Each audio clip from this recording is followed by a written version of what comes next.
time doing that. Oh, when Ginny and I went into Chicago in 1972, Stevie Goodman got us in there, and we opened for a bunch of some very popular singers at the time. And Earl kept us on. Earl Pionke, the Earl of Old Town, became a good friend of mine.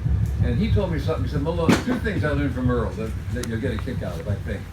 First of all, he said, we were strong, we had great harmonies, but we were young and green. And he said, Maloney, come here. He said, yeah, Earl. He says, listen, don't talk between every song. And, I can chat, and that was really good advice. In other words, you don't have to talk and introduce every song. Go from one to the other from time to time. It allows the audience, they don't want to listen all the time to what you might have to say. And you probably will start explaining a song which you shouldn't do anyway. Okay, so there's that.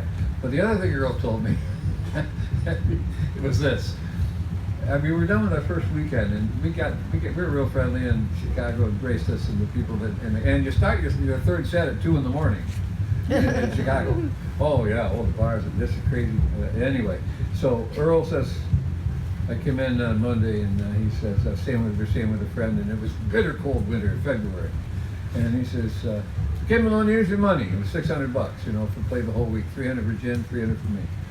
And he says, geez, Earl, thanks. The old country boy, Dave Maloney. Thanks, Earl. Man, this is great, See you Wednesday when we started again. That night, he says, I started to head to the door. He says, Maloney, come back here. I said, yeah, Earl, what? He was a tough old German guy, and he was very successful. He says, count the fucking money right now. You come back here and tell me I'm 20 short, you ain't getting it. I never forgot that. He was teaching the country boy a lesson. In other words, geez, Earl, this is only $5.80.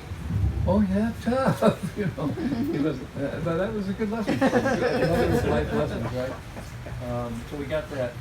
Hey, you want to sing a new one of mine together? This is a song that I've been waiting. I haven't sung this in public, but I do have it on a video. And I know what I want to say. I'm going to talk a little about songwriting. Would that be okay? Yeah. If I do that? Because I got some tips on that too. I think that are reasonable.